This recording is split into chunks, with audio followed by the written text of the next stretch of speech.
Hi friends, ఈరోజు వీడియోలో వంకాయ కర్రీ ఏ విధంగా ప్రిపేర్ చేయాలో నేను మీ అందరితో షేర్ చేద్దామనేది అనుకుంటున్నాను. వంకాయ తినని వాళ్ళకు ఒక్కసారి నేను చెప్పినట్టు ఇట్లా సింపుల్గా వంకాయ కర్రీ అయితే ప్రిపేర్ చేసి అయితే పెట్టండి, చాలా ఇష్టంగా తినగలుగుతారు. ఫస్ట్ అయితే ప్రాసెస్ చూసేద్దాం. నేనైతే ముందుగానే 1/2 kg వంకాయలు అయితే ఈ విధంగా పొడుగ్గా ఉండేటట్టు కట్ చేసి అయితే సాల్ట్ వాటర్లో వేసేసినాను. నేను వచ్చేసి అయితే ఈ వంకాయలు తీసుకున్నాను. మీరు ఏ రకం వంకాయతోనైనా కానీ ఈ వంకాయ కర్రీ అయితే ప్రిపేర్ చేసుకోవచ్చు. సో ఈ వంకాయలను అయితే పక్కన అయితే పెట్టేసుకోండి. ఇప్పుడు మిక్సీ గిన్నెలోకి అయితే ఎండు కొబ్బరిని అయితే యాడ్ చేసి అయితే ఫస్ట్ అయితే గ్రైండ్ చేయండి. ఈ ఎండు కొబ్బరి ప్లేస్లో మీరు కావాలంటే పచ్చి కొబ్బరి అయినా యూజ్ చేయొచ్చు. సో చూడండి, ఫస్ట్ అయితే ఎండు కొబ్బరిని ఈ విధంగా మిక్సీ పట్టిన తర్వాతకి 1 కప్పు వరకు టమాటో ముక్కలను అయితే వేసేసినాను. అలాగే 4 పచ్చిమిర్చి అయితే ఈ విధంగా తుంచి అయితే యాడ్ చేసినాను. అలాగే కొంచెం అంతా కొత్తిమీర డైరెక్ట్ కాడలతో సహానైతే నీట్గా వాష్ చేసి అయితే యాడ్ చేసినాను. సో చూడండి, ఇప్పుడు మెత్తగానైతే పేస్ట్ లాగానైతే ప్రిపేర్ చేసుకోవాలి. వంకాయ కర్రీ ఈ పేస్ట్తోనే చాలా టేస్టీగా ఉంటుంది కాబట్టి ఖచ్చితంగా ఇవన్నీ వేసి అయితే గ్రైండ్ చేసి ఇలా గ్రైండ్ చేసిన ఈ టమాటో పేస్ట్ని అయితే రెడీగా పక్కన అయితే పెట్టేసుకోండి. ఇప్పుడు స్టవ్ ఆన్ చేసి అయితే గిన్నెను పెట్టుకోండి. ఇందులోకి 4 టీ స్పూన్ల వరకు ఆయిల్ అయితే వేసేసుకోండి. ఆయిల్ వేడైన తర్వాతకి 1/2 టీ స్పూన్ జీలకర్రనైతే వేస్తున్నాను. అలాగే 2 మీడియం సైజ్ ఆనియన్స్ అయితే ఈ విధంగా చిన్న ముక్కల్లాగా కట్ చేసి అయితే యాడ్ చేసినాను. సో ఆనియన్స్ అయితే ఆయిల్లో బాగా ఫ్రై కావాలన్నమాట.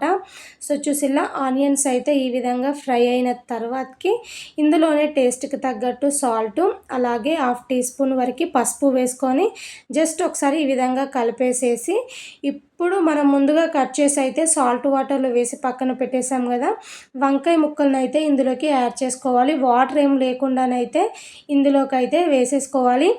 ఈ వంకాయ కర్రీలో వంకాయలు ఎప్పుడైనా కానీ ఈ విధంగా కొంచెం పొడుగ్గా ఉండేటట్టే కట్ చేసుకున్నాం అనుకోండి, బాగుంటుంది. వంకాయలు యాడ్ చేసిన తర్వాతకి పోపు మొత్తం పట్టేలాగా బాగా మిక్స్ చేయండి.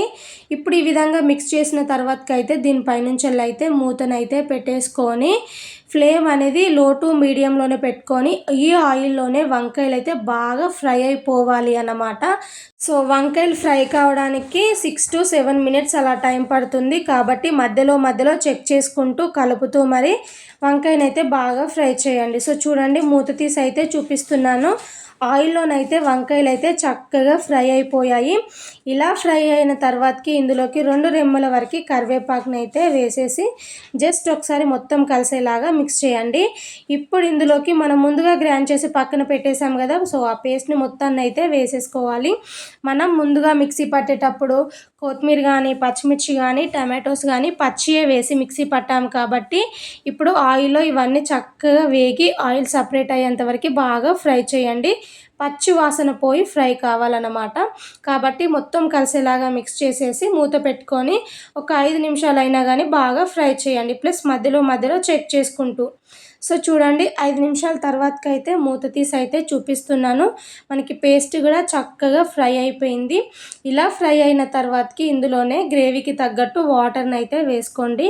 సో నేను మిక్సీ పట్టిన గిన్నెలోనే కొంచెం వాటర్ వేసి అయితే ఆ వాటర్ ఇందులోకి అయితే యాడ్ చేశాను. మరీ ఎక్కువ వాటర్ వేసారనుకోండి కర్రీ ఏంటంటే కాస్త పల్చగా అయిపోతుంది. కాబట్టి జస్ట్ 1 or 1.5 గ్లాస్ వరకు అయితే వాటర్ యాడ్ చేసుకున్నాం అనుకోండి సరిపోతుంది. సో ఈ టైంలోనే కొంచెం సాల్ట్ అయితే నాకు తక్కువ అనిపించింది కాబట్టి కొంచెం సాల్ట్ను కూడా అయితే అడ్జస్ట్ చేస్తున్నాను. సో ఈ విధంగా సాల్ట్ వేసిన తర్వాతకి మళ్ళీ ఒకసారి దీనిపైనుంచి మూతను పెట్టుకొని అయితే ఇంకొక 2 minutes పాటైనా బాగా ఉడికించండి. సో చూడండి, 2 minutes తర్వాతకి అయితే నేను మూత తీసి అయితే చూపిస్తున్నాను. కర్రీ అయితే మంచిగా కుక్ అయిపోయింది, మనకి థిక్గా అయిపోయింది గ్రేవీ కూడా. ఇలా వచ్చిందనుకోండి సరిపోతుంది. సో ఇప్పుడు ఇందులోకి 1/2 టీ స్పూన్ వరకు ధనియాల పొడి, వేయించి పొడి చేసిన ధనియాలు అన్నమాట.